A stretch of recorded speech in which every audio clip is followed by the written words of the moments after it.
Bienvenue à toi pour vivre cet instant de parole de la vie éternelle avec Marie-Joseph. Nous sommes aujourd'hui le 8 novembre 2025. Et ce jour de 8 novembre 2025 est pour toi et pour moi un jour de grâce et de bénédiction parce que nous détenons dans nos vies la présence de Jésus-Christ.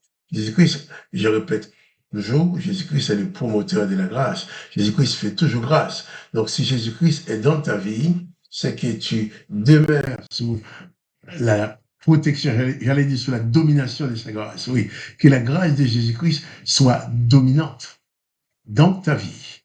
Dans la mesure que toi, tu es installé dans la grâce, et toi, tu as vocation, fais grâce aux autres. En Jésus-Christ, il n'y a plus aucune condamnation, ni pour toi, ni pour celui qui te fait du mal. Aucune condamnation, ni pour toi, ni pour les autres. Que signifie toi, tu es libéré de toute forme de condamnation du fait que tu as reçu la présence de Jésus-Christ dans ta vie. Et aussi, tu as le devoir de ne jamais condamner personne.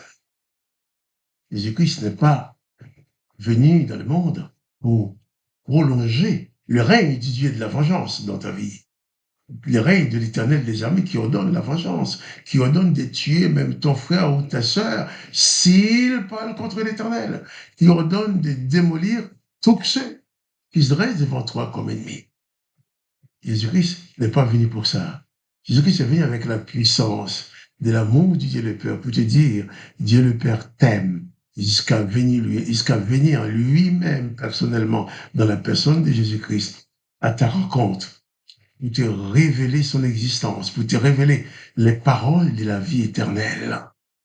Et comme Pierre a dit, Seigneur Jésus, à quel autre irions-nous qu'à toi seul, à les paroles de la vie éternelle?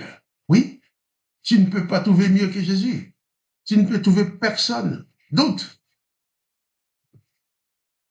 ayant la capacité de te délivrer de la mort éternelle, de te délivrer de l'exclusion à l'éternité, comme l'avait proclamé l'Éternel des armées.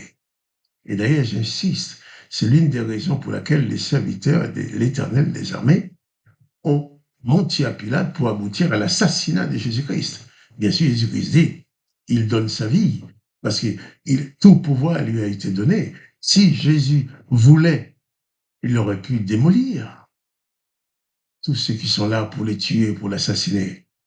Il aurait pu démolir les menteurs qui étaient là. Mais la puissance de l'amour de Dieu le Père qui est en lui ne pouvait pas le conduire à commettre de tels actes, comme a fait Élie, comme a fait Élisée, comme a fait Moïse, comme ont fait tous les prophètes et les serviteurs de l'Éternel, comme Samson, qui a tué plus de personnes le jour de sa mort, parce que l'Éternel lui a donné la puissance pour cela. Il a tué plus de personnes le jour de sa mort que tout ce qu'il avait déjà tué de son vivant. Oh, il en a tué. Mais Jésus-Christ vient pour t'annoncer que si tu crois en lui, Dieu le Père décide de t'ouvrir les portes de la vie éternelle que l'Éternel des armées avait fermées hermétiquement devant toi. Quand il est dit, l'Éternel des armées dit, eh bien, l'homme est devenu comme l'un d'entre nous, pour confirmer la parole du serpent qui a dit à Ève, si vous mangez le fruit, vous deviendrez comme des dieux, connaissant le bien et le mal. L'Éternel des armées va confirmer la parole du serpent qui avait dit la vérité en disant, voici l'homme est devenu comme l'un d'entre nous, pour la connaissance du bien et du mal. Alors, empêchons-les de vivre éternellement. Il est dit que l'Éternel des armées a mis des chérubins, des gardiens, avec des épées flamboyantes devant l'entrée de cet arbre qui conduirait à cette dimension de vie éternelle, de sorte que personne n'y puisse y entrer. Jésus-Christ le premier y a entré pour toi. Jésus-Christ a été crucifié sur la croix, c'est comme si ces séraphins, ces chérubins, ces anges de guerre que l'Éternel les armées avait mis pour surveiller l'entrée à la vie éternelle, l'entrée de la porte de la vie éternelle. C'est comme si ces gens-là, ces puissances-là, avaient utilisé des hommes pour assassiner Jésus. Mais sauf, Jésus ne s'est pas laissé assassiner avant que son œuvre soit accomplie. Plusieurs fois, ils ont voulu se saisir de lui. Jésus a disparu. Ils n'ont pas pu. Et lorsque ils ont pu attraper Jésus, arrêter Jésus pour l'amener à Pilate et ensuite l'assassiner, ils arrivaient devant Jésus, ils ne savaient même pas que c'était lui. C'est Jésus qui va dire, qui cherchez-vous? Et ils vont dire, nous cherchons Jésus de Nazareth. Jésus va dire, c'est moi. C'est moi que vous cherchez. Amenez-moi, prenez-moi. Mais laissez mes disciples tranquilles. Tout compte fait, ils sont venus pour arrêter Jésus, mais c'est Jésus qui s'est livré. Parce que si Jésus ne s'était pas livré à eux, ils n'auraient jamais pu lui mettre la main dessus. Mais Jésus a été humilié, fouetté, il a reçu des crachats sur le visage, il a eu la couronne d'épines, ensuite il a eu le clou dans les mains et dans ses pieds, avec les injures de tout cela qui était là contre lui. Mais Jésus avait fini d'accomplir son œuvre.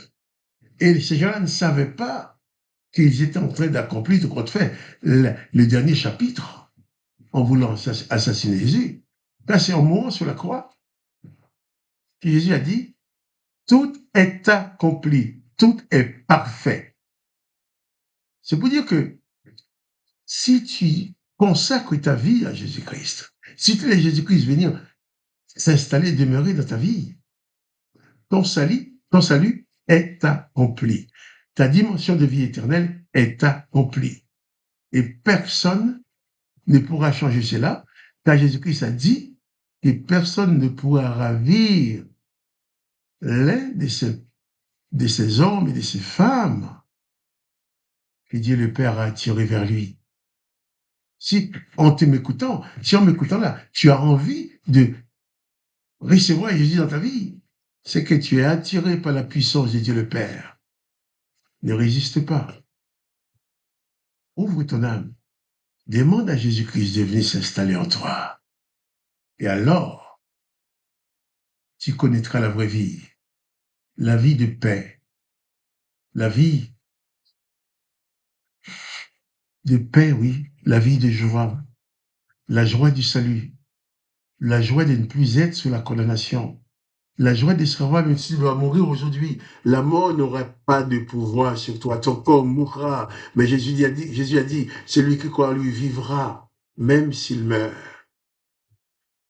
Tu as aujourd'hui la possibilité de t'échapper de cette mort éternelle que l'Éternel des armées a bien longtemps programmée sur ta vie. Tu as la possibilité de vaincre la mort avec la puissance de Jésus-Christ qui est dans ta vie. La porte de la vie éternelle est ouverte devant toi. Car Jésus-Christ a dit que Dieu le Père a tant aimé le monde, a tellement aimé le monde, qu'il a donné son Fils unique, afin que quiconque croit en lui ne périsse pas, mais qu'ils aient la vie éternelle. Contrairement à la décision de l'Éternel des armées qui dit, empêchons-les de vivre éternellement, Jésus-Christ dit, le Père lui a envoyé pour qu'il accorde à chaque homme et femme qui croit en lui la possibilité de vivre éternellement. Et s'il te donne la vie éternelle, eh bien, il va aussi t'accompagner pendant tout ton pèlerinage sur cette terre de souffrance, cette terre que l'Éternel des armées avait maudit. Et ce sont toutes ces malédictions qui sont encore en train de régner dans notre monde. Mais Jésus va te libérer de tout ça. Les puissances démoniaques n'auront plus de pouvoir sur toi. Les démons n'auront plus de pouvoir sur toi. Si tu es en Jésus-Christ, Jésus-Christ sera toujours ton bouclier.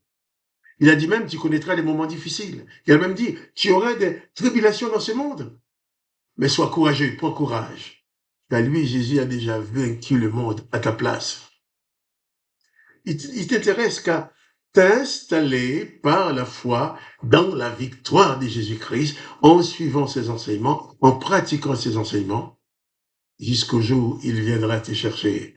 Il a dit, je m'en vais te préparer une place, et quand la place sera prête, je reviendrai. Et je te prendrai avec moi. Alors, nous reviendrons encore sur ces choses. Car c'est la seule vérité que tout le monde devrait savoir. À savoir que Jésus-Christ est le Sauveur. Il veut te sauver. Il ne veut pas que tu aies à la perdition. Il ne veut pas que tu sois esclave des puissances démoniaques. Il ne veut pas que tu sois dominé Pas toutes ces religions qui sont là pour te conduire à faire la guerre, à détester les autres, qui ne sont pas de même religion que toi. Jésus-Christ n'est pas une religion. Il dit seulement, viens à lui. Et il te donne la vie éternelle. N'hésite pas. Place ta foi en Jésus-Christ et sois sauvé. Que le nom de Jésus-Christ soit glorifié. Que Dieu le Père soit glorifié. Et que toi, tu sois pleinement béni en t'attachant indéfectiblement à la grâce du Seigneur Jésus-Christ. Quant à moi, Marc-Joseph, je te dis, pas de panique. Confie-toi en Jésus-Christ. Il est ton maître, ton sauveur. Il te conduira toujours à la victoire, même la victoire sur la mort. Et je te dis aussi, à demain pour les paroles de la vie éternelle.